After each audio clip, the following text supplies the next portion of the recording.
Bengali cooking এর ব্লগের পক্ষ থেকে সকলকে স্বাগত। আজ আবার একটি রেসিপি নিয়ে হাজির। তো আজকের রেসিপি পালং পনির। তো রেস্টুরেন্ট পালং পনির কীভাবে বানানো হয় দেখে নেওয়া যাক। চলুন দেখে।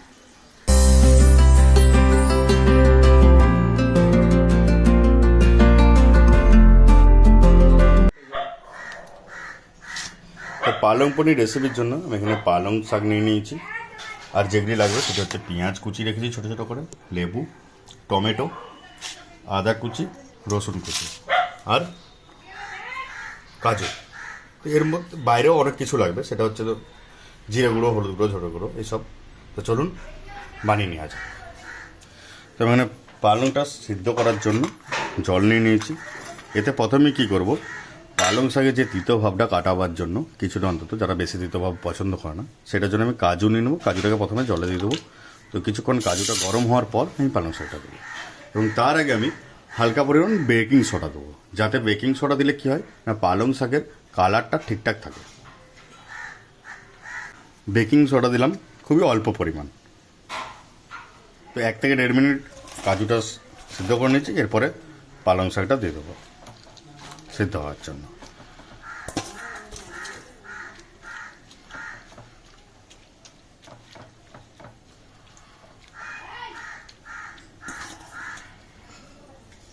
পালং শাকটা আবার ভাপানো হয়ে গেছে 2 থেকে 3 মিনিট। তো এরপর আমি পালং শাকটাকে তুলে নেব, ঠান্ডা জলের মধ্যে দেবো তুলে।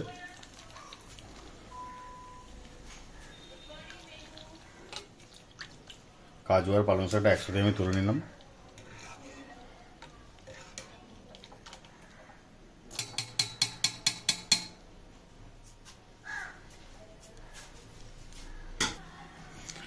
তো এরপর আমি পালং শাকটা মিক্সি জারে একবারে ডাইরেক্ট নিয়ে নেব, পালং শাক আর কাজুটা। পালং শাকটা নেওয়ার আগে জলটাকে পুরো নিংড়ে নেব।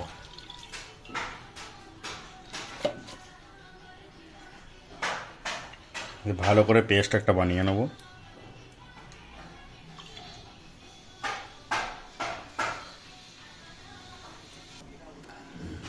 তো আমি এই পেস্টের আগে আমি কাঁচা লঙ্কা দিয়ে দেবো। যেরকম ঝাল খেতে পছন্দ করেন সেরকমভাবে আপনারাও দিয়ে দেবেন। তো চলুন আমি পেস্টটা করে। শাক, কাজু আর কাঁচা লঙ্কার পেস্ট হয়ে গেছে, দেখতে পেয়েছেন কেমন কালার আছে। এরপর কি করব, এর মধ্যে কালারটা ঠিকঠাক রাখার জন্য এর মধ্যে লেবু রস দিয়ে দেবো।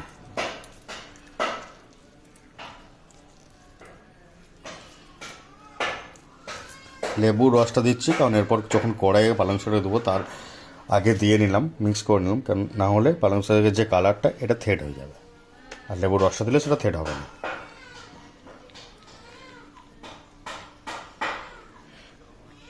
চলুন পালং পনির করার জন্য যেটা নেক্সট স্টেপ সেটা দেখে নেব। তো পালং পনির করার জন্য অনেকেই কী করে, কাঁচা পনির দেয়।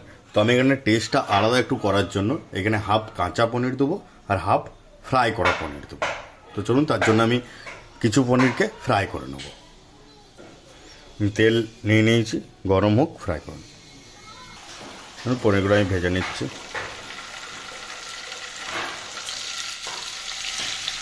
অবশ্যই পনির ভাজার জন্য গ্যাসটিকে লো ফ্লেমে রাখতে হবে। পনিরটি ভাজা হয়ে গেছে, একটু লাল লাল করে আমি তুলে নেব। কিছু পনির কাঁচা রেখে দিয়েছি আমি, কারণ দুটো দিয়েই করবো, তাহলে টেস্টটা একটু আলাদা হবে। পালং পনির মশলা করার জন্য এরপর যেটি করতে হবে সেটি হচ্ছে, প্রথমে আমি যে পনিরটা ভাজলাম সেই তেলটা অল্প রেখে দিয়েছি। এর মধ্যে আমি ঘি দিয়ে নেবো 1 চামচ।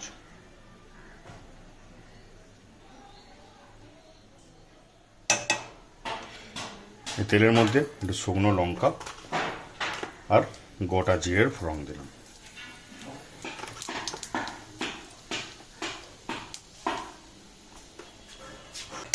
এরপর দিয়ে দেবো কুচানো রসুন। এখানে কিন্তু কোনো পেস্ট লাগবে না, কুচানো রসুনগুলো এর মধ্যে দিয়ে দিলাম।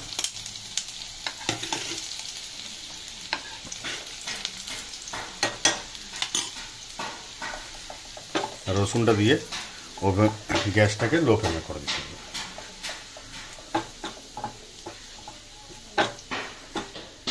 তো রসুনটা হালকা পরিমাণ ভাজা হয়ে গেলে আমি এখানে দিয়ে দেবো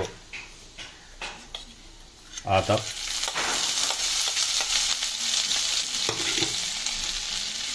দিয়ে দেবো কুচানো পেঁয়াজ। পেঁয়াজটা খুবই ছোটো ছোটো করে কুচি রেখেছি। পেঁয়াজটা দিয়ে ভালো করে ভেজে নেব। পেঁয়াজ আমার হালকা ভাজা হয়ে এসেছে। এই টাইমে আমি দিয়ে দেবো যে গুঁড়ো মশলাগুলো আছে সেই গুঁড়ো মশলাগুলো, কারণ পেঁয়াজটা একদম আমি খরাবো না, তার জন্য আমি আগে থেকে গুঁড়ো মশলাগুলো দিয়ে দিচ্ছি, যাতে কাঁচা মশলার যে গন্ধটা সেটা যেন না আসে। অল্প পরিমাণ লঙ্কা গুঁড়ো,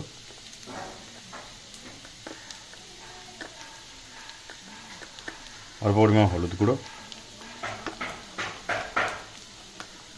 হাফ চামচ জিরে গুঁড়ো, হাফ চামচ ধনে গুঁড়ো। এটাকে ভালো করে মিক্স করব এবং কাঁচা মশলা যাতে গন্ধটা না থাকে ততক্ষণ পর্যন্ত আমি এটা ফ্রাই করব।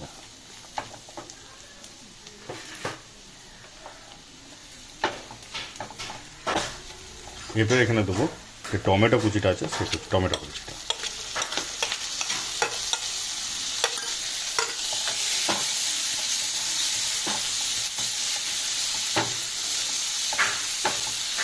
তো টমেটোটা যেন ভালো করে গলে যায় এবং যতটা বাকি জিনিসের জন্য যতটা লবণ লাগবে সেই লবণটা আমি এর মধ্যে দিয়ে নেব।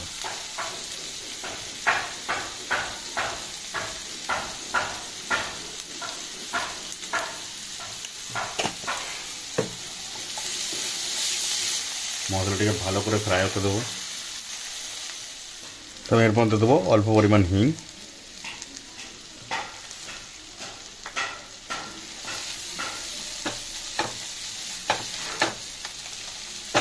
তো মশলাটা আমার পুরো ফ্রাই হয়ে গেছে। এরপর এর মধ্যে দেবো যে পালং শাকটা পেস্ট করা ছিল, পালং আর কাজুর যে মিশ্রণটা সেটা।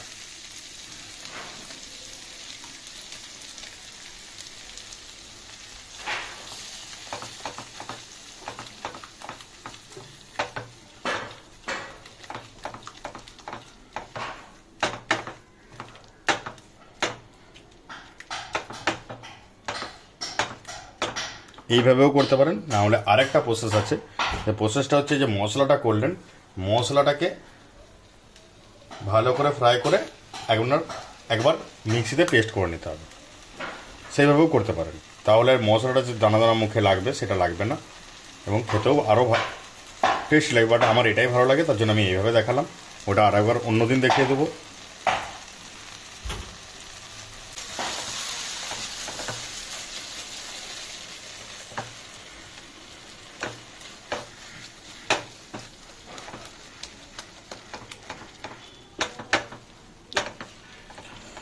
তো পালং শাকে যাতে তিতোটা না থাকে তার জন্য আমি এখানে চিনির ইউজ করবো।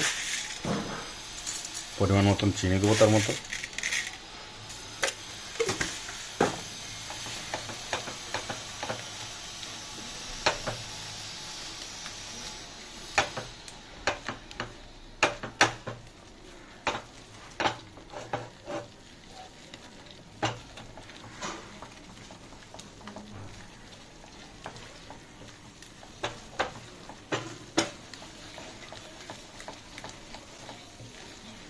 তো এরপর আমি যে পনিরগুলো পিস করে রেখেছিলাম, কাঁচা পনির, সেগুলো আগে দিয়ে দেবো। আর কিছু পরিমাণ ভাজা পনির দিয়ে দেবো।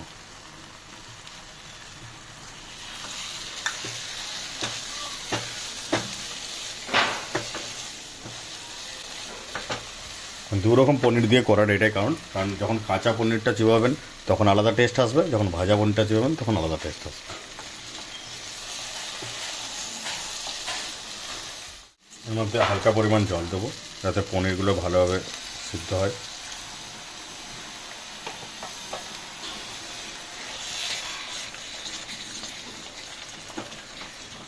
যারা পুরোটাই কাঁচা পনির দিয়ে ইউজ করবেন তারা কিন্তু এটা বেশি নাড়াচাড়া করবেন না, নাহলে পনিরটা ভেঙে যাবে।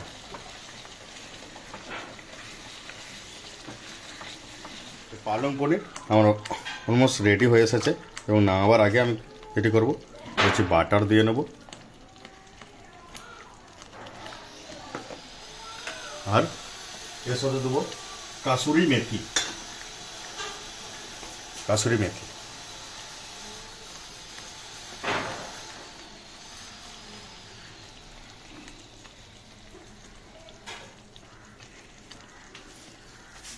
তো পালং পনির আমার পুরোপুরি রেডি।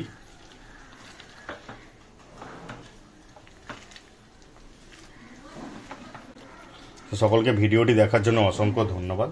তো ভিডিওটি কেমন লাগলো সেটা কমেন্টে অবশ্যই জানাবেন কমেন্টে। তো এরকম আরও ভালো ভালো ভিডিও পাওয়ার জন্য আমার চ্যানেলটিকে সাবস্ক্রাইব করে রাখুন এবং নোটিফিকেশন আইকনটি দাবিয়ে রাখুন।